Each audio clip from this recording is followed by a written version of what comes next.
Welcome, everyone. Today we're jumping right into a really fascinating explainer. We're looking at the patient mercy, the Prophet's gentle teaching methods. It's an incredible look at historical leadership mixed with some really profound teaching methodologies.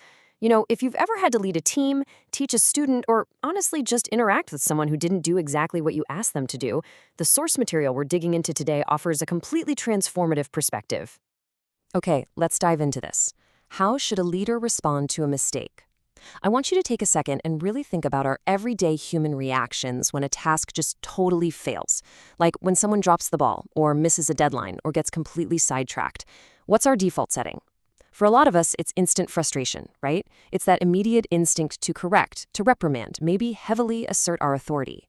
But the text we're analyzing today challenges that default setting entirely. And it does so through this specific, beautifully preserved historical case study. Section 1. A decade of service.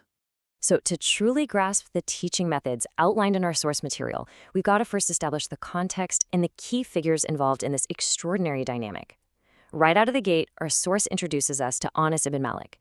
He was a young boy who had the really unique honor of serving the Prophet Muhammad, and this instantly sets up a very distinct relationship for us to examine.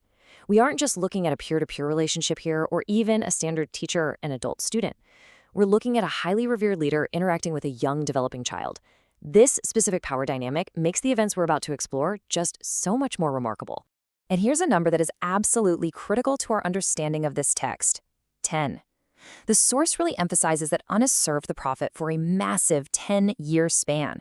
This wasn't some brief, fleeting interaction or like a one-off weekend seminar on good behavior. No, this was a deeply established, incredibly long-term pedagogical relationship. 10 years is a huge chunk of a person's formative life. And that tells us that the teaching methods used during this specific time would completely shape who this young boy became as an adult. Section 2. The distracted messenger. Let's move to and see how this builds. Having established that decade-long context, our source material now zooms into a micro-level, highly relatable incident. First, the Prophet assigns Anas a small task, just a standard delegation of duty. But on the way, Anas gets distracted. Actually, he gets so distracted he starts playing with other children. It's such a profoundly human sequence of events, isn't it? A distracted youth failing to complete a task simply because the allure of playing was just way too strong. It's a scenario literally any parent, guardian, or teacher has experienced 100 times. The task is abandoned, and the kid is entirely off mission. And naturally, this sets up an incredible amount of tension. The leader assigned a task, the follower failed to execute it, and is instead found playing. So, how does the leader react when he discovers this? Section 3. The power of a smile. Well, based on typical human behavior and the standard exercise of authority, you'd probably anticipate anger, yelling, or some harsh frustration. The expected reaction is a swift reprimand for wasting time, right? But the text reveals the Prophet's actual reaction. Instead of getting angry, he smiled gently and called out, "Oh, Anas," with absolute kindness. The contrast here is just staggering. He completely bypasses that typical human reaction of anger, and he replaces it with this gentle, disarming approach. It really highlights the profound uniqueness of his mercy as a teacher. Section 4. A masterclass in patience. Now, what's really interesting about this slide is Anas's own reflection on his entire decade of service.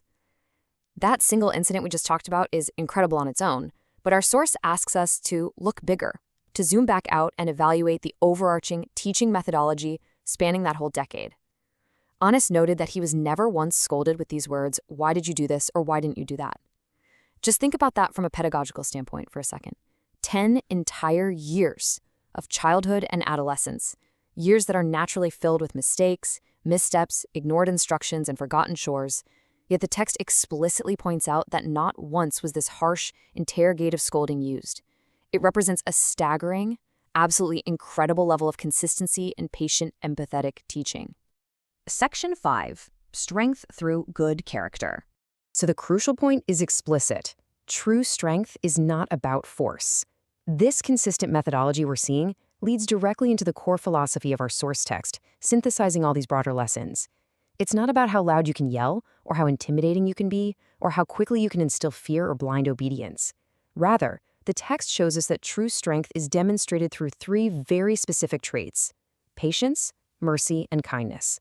The actual ability to actively restrain your anger, and deliberately choose a gentle smile over a harsh reprimand when someone completely fails you, that is positioned by the text as the ultimate display of strong leadership.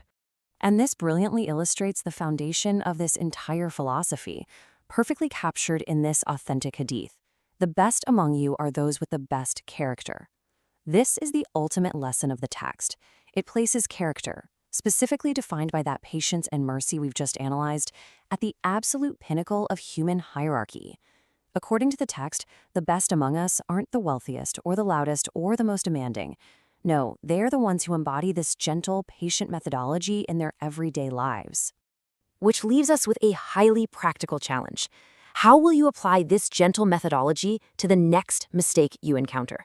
When someone in your life, whether it's a colleague, a child, a friend, when they get distracted, fail a task, or just make an all-too-human error, will your default be frustration? Or will you remember the power of a gentle smile and a kind word?